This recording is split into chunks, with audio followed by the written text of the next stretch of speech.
সুপ্রিয় শিক্ষার্থী, আজ আবার আমরা সমাসের পর্ব নিয়ে আলোচনা করতে আসলাম। ইতপূর্বে আমাদের 5টি পর্ব আলোচনা হয়েছে। শেষ পর্বটি ছিল রূপক কর্মধারয় সমাস। আজ আমরা বহুব্রীহি সমাস নিয়ে আলোচনা করব। প্রথমেই বলে নেই, বহু শব্দের অর্থ অনেক, ব্রীহি শব্দের অর্থ ধান, অর্থাৎ অনেক ধান আছে যার। আবার অনেকেই বলে থাকেন ব্রীহি শব্দের অর্থ সম্পদ বা সম্পত্তি। যাক, যে সমাসের পূর্বপদ এবং পরপদ কোনোটির অর্থই না বুঝিয়ে একটি নতুন অর্থ বোঝায়, অর্থাৎ পূর্বপদের অর্থও বোঝাবে না, পরপদের অর্থও বোঝাবে না, একটি নতুন অর্থ বোঝাবে, তাকেই বহুব্রীহি সমাস বলে। এই বহুব্রীহি সমাস 8 প্রকার। যেমন সমানাধিকরণ বহুব্রীহি, ব্যাধিকরণ বহুব্রীহি, ব্যতিহার বহুব্রীহি, প্রত্যয়ান্ত বহুব্রীহি, মধ্যপদলোপী বহুব্রীহি, অলোক বহুব্রীহি, নয় বহুব্রীহি এবং সংখ্যাবাচক বহুব্রীহি। এই 8 প্রকার বহুব্রীহি সমাস।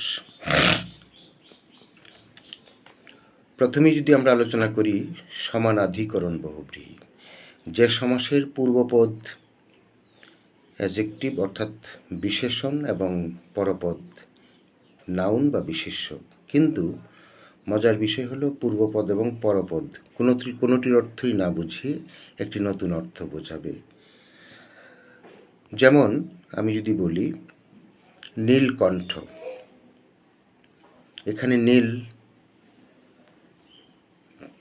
অ্যাডজেক্টিভ মানে বিশেষণ পদ, কণ্ঠ নাউন মানে বিশেষ্য পদ, কিন্তু পূর্বপদ এবং পরপদ অর্থাৎ পূর্বপদে নীল, পরপদে কণ্ঠ, এর কোনোটিই না বুঝিয়ে একটি নতুন অর্থ বোঝাবে।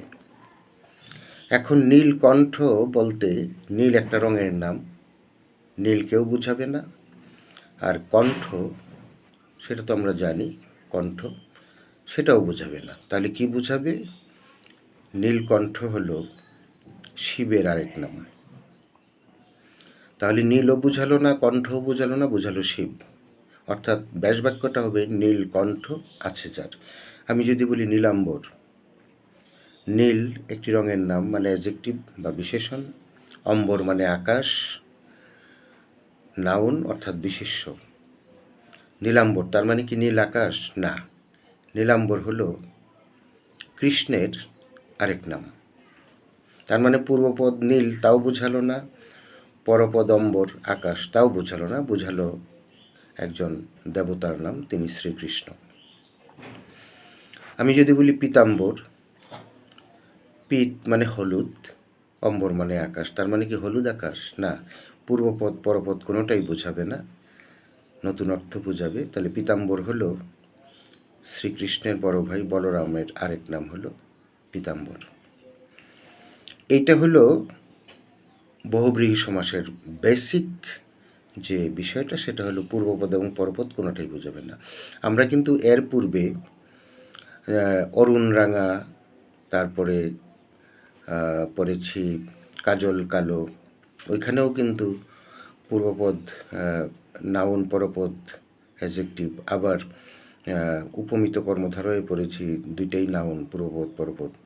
কিন্তু বিষয়টা এটা না, বিষয়টা হলো আমাকে বেসিক যে ডিফারেন্সটা ওটা আমাকে বুঝতে হবে।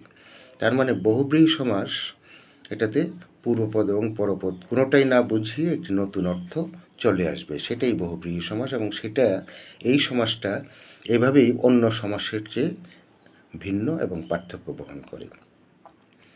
তাহলে আজকে হলো আমাদের সমানাধিকরণ বহুব্রীহি সমাস। আমরা যেটা পড়লাম যে পূর্বপদ নাউন, পূর্বপদ অ্যাডজেক্টিভ, পরপদ নাউন, কিন্তু পূর্বপদ এবং পরপদ কোনোটাই না বুঝিয়ে নতুন অর্থ বোঝাচ্ছে। নীলাম্বর, পীতাম্বর, নীলকণ্ঠ ইত্যাদি। তো তোমরা ভালো থাকো শিক্ষার্থীরা।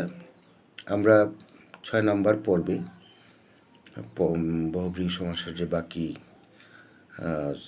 শ্রেণীবিভাগগুলো আছে সেগুলো নিয়ে আমরা পরবর্তীতে আলোচনা করব। ততদিনে তোমরা ভালো থাকো। আর আগেও বলেছি, ইউটিউবে আমার চ্যানেল আছে নীল বোতামের কাব্য, সেখানে ওই আলোচনাটি দেওয়া থাকবে, তোমরা বারবার দেখতে পারো এবং সম্ভব হলে সাবস্ক্রাইব করবে অবশ্যই চ্যানেলটি।